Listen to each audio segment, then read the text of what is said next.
Good morning everyone, hello and welcome back to my channel to another new blog. तो आजकेर plan होच्छे आमरा तावांग थेके जाबो बमडिला। तो आमादेर ओपरेर साइडे जा जा कवर करा बुमला पास सेला पास सबई हये गेलो, एखन पाहाड़ थेके नामार पाला। तो कालके तावांगेई फिरे एसेछिलाम होटेले आमरा, आर एखन आमरा ब्रेकफास्ट करे बेरिये जाচ্ছি तावांग थेके। तो এই সুন্দর বিউটিটা আগে দেখিয়ে দিই আরেকবার। এই যে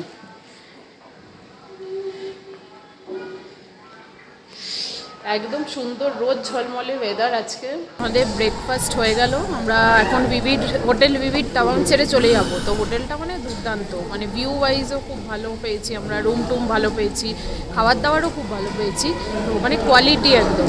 তো ছেড়ে চলে যাব এখন, আর যাচ্ছি হচ্ছে মনাস্ট্রি। এখানে হচ্ছে একটা মানে বৃহত্তম মনাস্ট্রি আছে, সেকেন্ড লার্জেস্ট। লাসার মনাস্ট্রিটা সব থেকে বড়, তারপরে ওটা সেকেন্ড লার্জেস্ট। তো এটাই আমাদের এখান থেকে দেখাই যাচ্ছে হোটেল থেকে, তো ওটাতেই এখন যাবো আমরা। এই যে এই যে ওইখানে এইখানে দেখছি হেলিকপ্টার চলছে।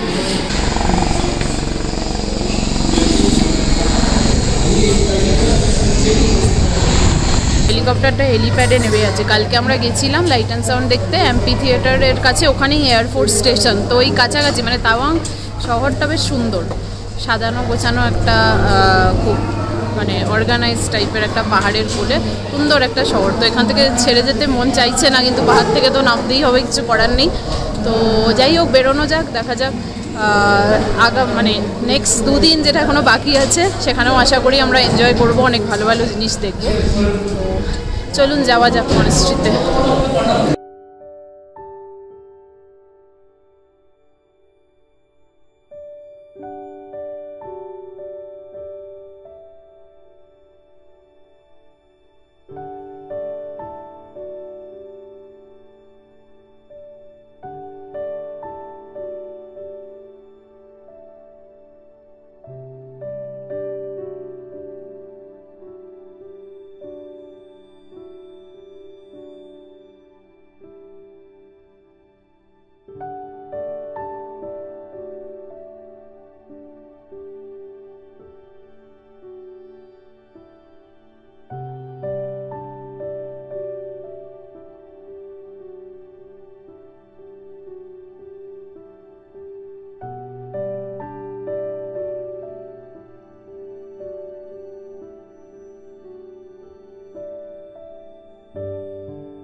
আমরা এখন দেখতে এসেছি মনাস্ট্রি, এশিয়ার দ্বিতীয়তম বৃহত্তম মনাস্ট্রি।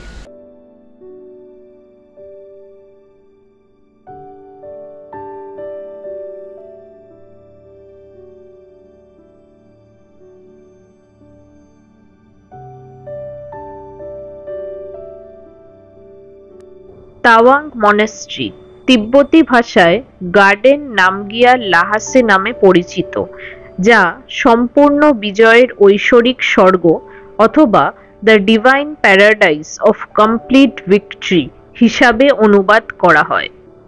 এটি 1680 থেকে 1681 সালে ফিফথ দলাই লামা নাগাওয়াং লোপসাং গিয়াৎসো এর ইচ্ছা অনুসারে মেরাক লামা লোদ্রে গিয়াৎসো দ্বারা প্রতিষ্ঠিত হয়েছিল। এটি বজ্রযান বৌদ্ধ ধর্মের গেলুক স্কুলের অন্তর্গত এবং লাসার দ্রেপুং মনাস্ট্রির সাথে একটি ধর্মীয় সম্পর্ক ছিল, যা ব্রিটিশ শাসনের সময় অব্যাহত ছিল। মনাস্ট্রিটি 3 তলা উঁচু। এটি একটি 925 ফুট দীর্ঘ যৌগ প্রাচীর দ্বারা ঘেরা। কমপ্লেক্সের মধ্যে 65টি আবাসিক ভবন রয়েছে। মাঠের গ্রন্থাগারে মূল্যবান পুরানো ধর্মগ্রন্থ রয়েছে, প্রধানত কাঙ্গিয়ুর এবং টেঙ্গিয়ুর।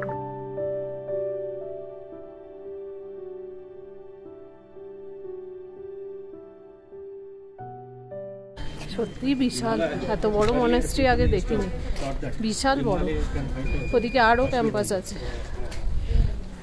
এই যে হলুদ হলুদ টিনের ছাদগুলো পাহাড়ের উপর থেকে দেখলে হেভি লাগে। আর এখানে পুরো তাওয়াং শহরটা দেখা যাচ্ছে।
মনাস্ট্রিটার ভেতরটা দেখে বেরোলাম, প্রচুর প্রাচীন কিছু আছে, ম্যানুস্ক্রিপ্টস থেকে আরম্ভ করে যা যা আছে মানে খুব প্রাচীন বোঝা যাচ্ছে।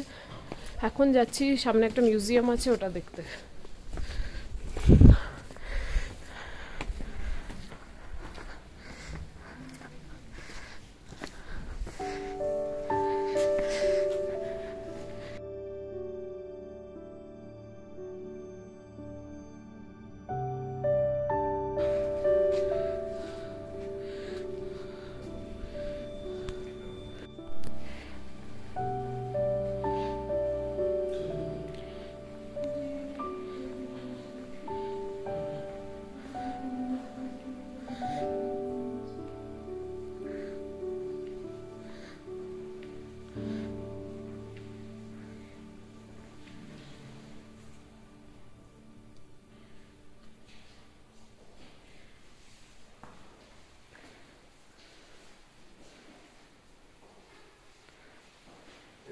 এই মিউজিয়ামের ভেতর অনেক পুরনো কিছু রয়েছে, বিশাল অ্যান্টিক জিনিসপত্র রয়েছে। 20 টাকা টিকিট দিয়ে মিউজিয়ামে ঢুকতে হয়।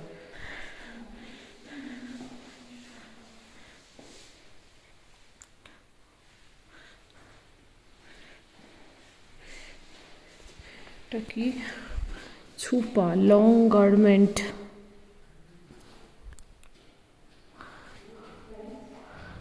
রয়্যাল ফ্যামিলিতে আগে এই গার্মেন্ট, এই টাইপের গার্মেন্ট পরা হতো। বহু পুরনো জিনিসপত্র।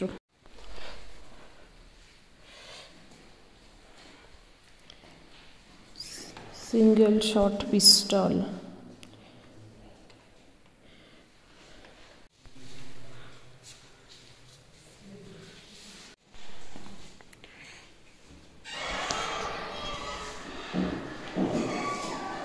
বুদ্ধর স্ট্যাচু, অনেক পুরনো antique.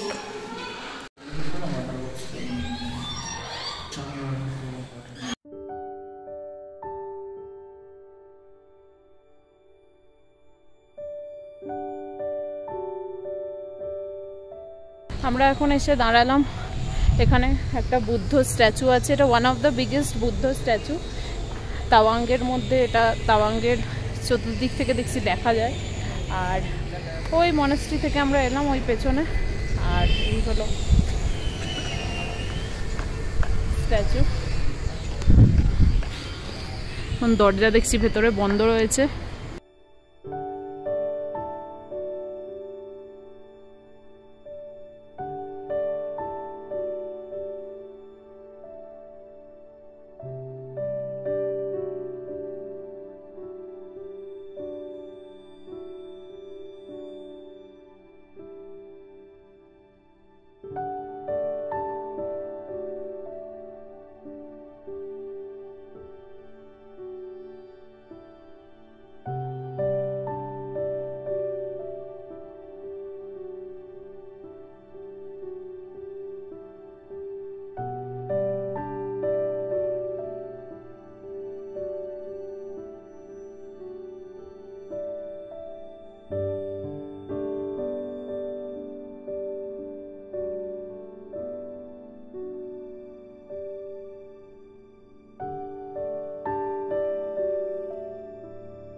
Jaswantgarh war Memorial Arunachal প্রদেশের একটি বিখ্যাত পর্যটন আকর্ষণ এবং এটি সারা বছর ব্যাপকভাবে পরিদর্শন করা হয়।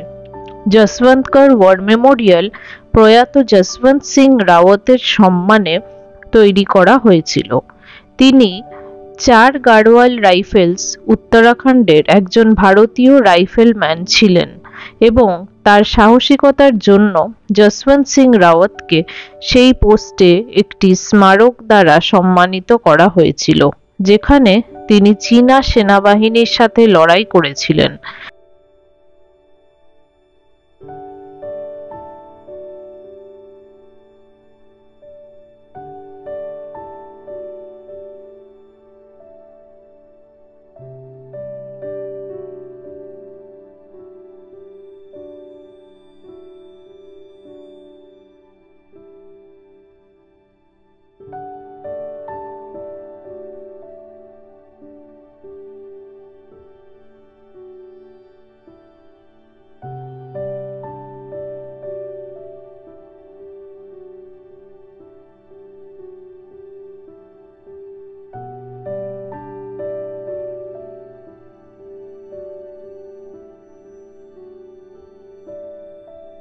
যশবন্তগড় মেমোরিয়ালে। তো এখানে রাইফেলম্যান যশবন্ত সিং রাওয়াত 1962 সালে যে চাইনিজদের সাথে যুদ্ধ হয়েছিল সেখানে খুব ব্রেভলি উনি ফাইট করেছিলেন। তো তারই মেমোরিতে এই মেমোরিয়ালটা, ওটাই ঘুরে দেখাচ্ছি।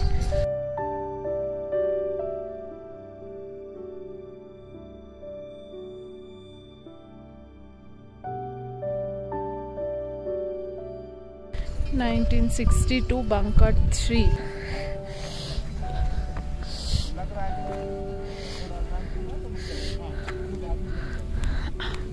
আমরা এখন একটা বাঙ্কার দেখতে এসেছি, যুদ্ধের সময় যে আর্মিরা বাঙ্কারের ভেতর থাকে সেটা দেখতে এসেছি। তো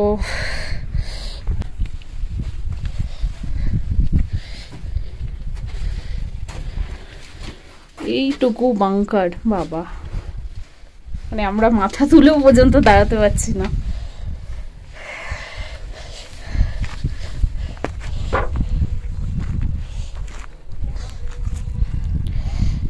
এইটুকু বাঙ্কার, এই বাঙ্কারের ভেতর এইটুকু জায়গা যেখানে মাথা তুলেও দাঁড়ানো যায় না, এখানে যুদ্ধের সময় আর্মিরা বন্দুক তাক করে থাকতো। মানে ভাবা যায় না, সত্যি এইসব জায়গায় এলে গায়ে কাঁটা দেয়।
এটা একটা পোস্ট, এটা ক্রিয়েট করা হয়েছে বোঝানোর জন্য যে জওয়ানরা যে বাংকারে থাকতো তাদের কি কি রুটিন ছিল, মানে রুটিনটা কি ছিল, মানে খুবই সাধারণ একটা ভীষণভাবেই কষ্টের জীবন তারা লিড করতো। এটা লিভিং রুম, এখানে এরকম খাট পাটা থাকতো, হয়তো এখানেই অনেকজন মিলে একসাথে শুয়ে যেত। এটা রেডিও রুম,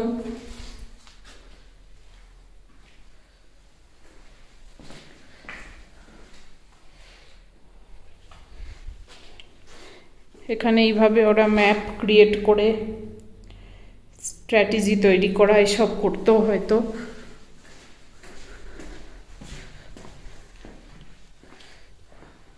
অপারেটিং রুম, এখান থেকে অপারেশনস হতো। মানে এই ঘরগুলো দিয়ে হেঁটে গেলে সত্যি গায়ে কাটা দেয়, মানে যুদ্ধের সময় এখানে কি পরিস্থিতি থাকতো। আর এখন তো আমরা জাস্ট হেঁটে দেখছি, কিন্তু ওই সময় কি পরিস্থিতি থাকতো সেটা তারাই ফেস করেছেন, তারাই মানে সেরকম ব্রেভ ছিলেন বলেই তারা পেরেছেন।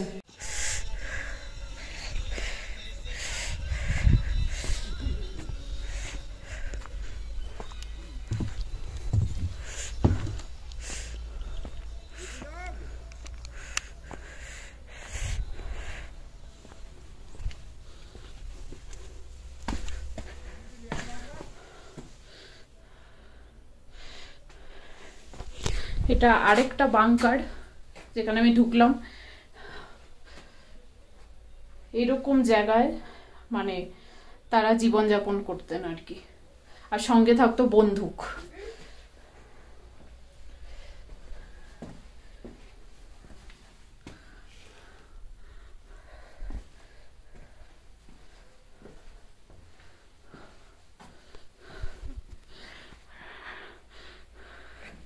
ডাইনিং রুম,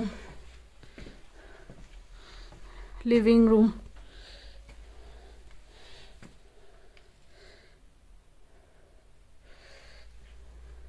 ভাবাই যাচ্ছে না এরকম একটা ক্লোজড ঘরে তাদের থাকা, খাওয়া, শোয়া সবকিছু আমরা চিন্তাই করতে পারবো না।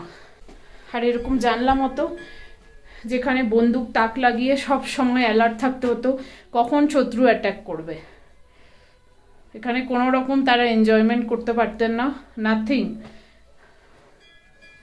তারা সব সময় দেশের কিভাবে সুরক্ষা করতে হয় সেটাই তাদের মনে চিন্তা থাকতো সব সময়। মানে স্যালিউট টু ইন্ডিয়ান আর্মি।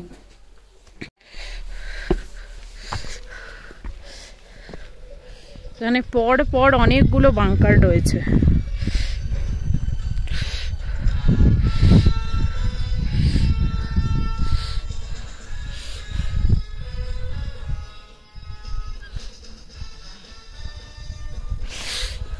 পরপর অনেকগুলো বাংকার রয়েছে এই এরিয়াটায়, যেগুলো যুদ্ধের সময় জওয়ানরা ব্যবহার করেছিল। ঘুরে ঘুরে দেখছি সবকটাই, আর চিন্তা করছি যে কতটা এফর্ট দেন ইন্ডিয়ান আর্মির লোকেরা দেশকে রক্ষা করার জন্য।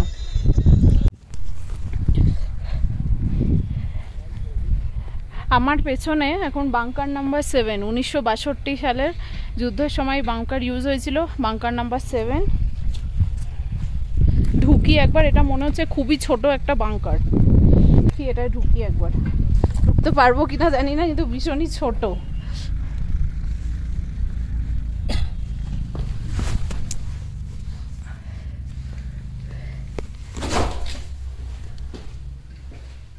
জাস্ট মানে এই বাংকারটা একদমই ছোট একটা বাংকার। আমি এটা কর্নার থেকে দেখাচ্ছি। এইরকম ছোট ছোট জায়গা থেকে আমাদের জওয়ানরা ফাইট করত। মানে এর থেকেও ছোট বাংকার আছে, দেখেছি সেগুলো, কিন্তু এই বাংকারটা এই চত্বরের মধ্যে সব থেকে ছোট, তাই দেখালাম ঘুরে। মানে hats off to Indian army, যে তারা কতটা এফর্ট লাগিয়ে আমাদের দেশকে রোজ আজ অবধি সুরক্ষা করে যাচ্ছে।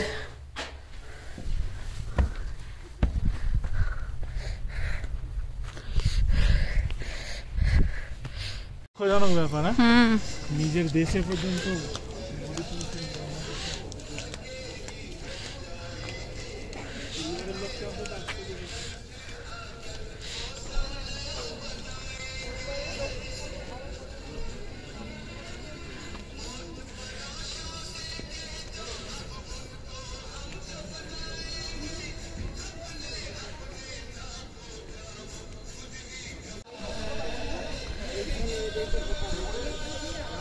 আমরা এখন সেলা টানেল পেরোবো। আমরা যাওয়ার সময় সেলা টানেল পেরোইনি, ফেরার সময় পেরোবো। 13,000 ফুট উচ্চতায় এই টানেল দুটো ডিস্ট্রিক্টকে কানেক্ট করে, তাওয়াং আর ওয়েস্ট কামেং। তো আমরা যেহেতু ফেরার পথে বেরোচ্ছি, তাই জন্যে এই সাইডটা টানেলের এই পাশটা তাওয়াং থেকে ঢুকবো, ওয়েস্ট কামেংয়ে বেরোবো। দুটো টানেল আছে, প্রথমে বড়টা পেরোবো, তারপর ছোটটা।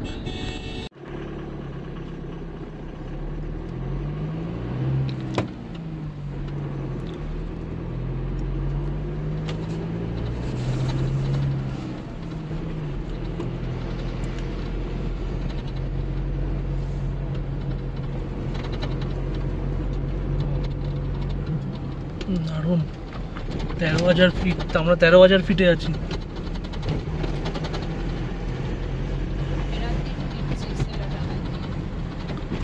ফেরার দিন ফিরছি সিলা টানেল, এপাশে তাওয়াং ডিস্ট্রিক্ট, ওপাশে ওয়েস্ট কামেং ডিস্ট্রিক্ট। জাস্ট একটা টানেলের ডিফারেন্স, এক ডিস্ট্রিক্ট থেকে আরেক ডিস্ট্রিক্টে চলে যাব। প্রায় 1.5 কিলোমিটার লম্বা, দারুণ করেছে বিআরও। অসাধারণ লাগছে বেরিয়ে আকাশটা।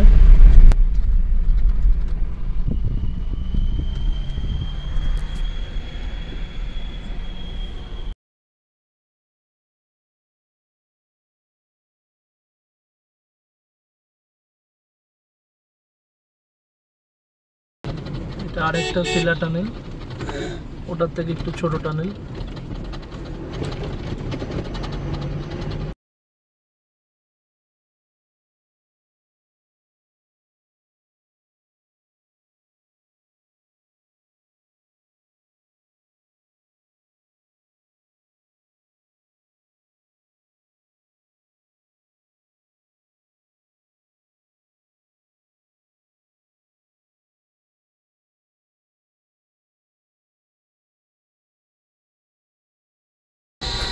অনেকটা রাস্তা জার্নি আজকে বমডিলা অবধি যাওয়া। আমরা 100 কিলোমিটার মতো এসছি তাওয়াং থেকে, প্রায় 200 কিলোমিটার জার্নি আমাদের। তো সাইট সিন করতে করতে 100 কিলোমিটার মতো এসছি।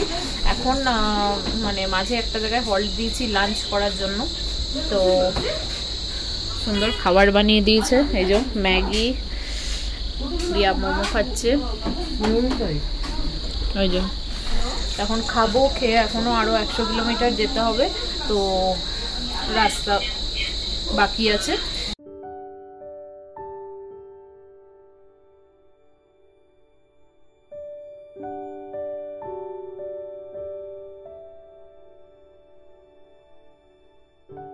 আমরা এই 6টা নাগাদ এসে বমডিলা পৌঁছালাম।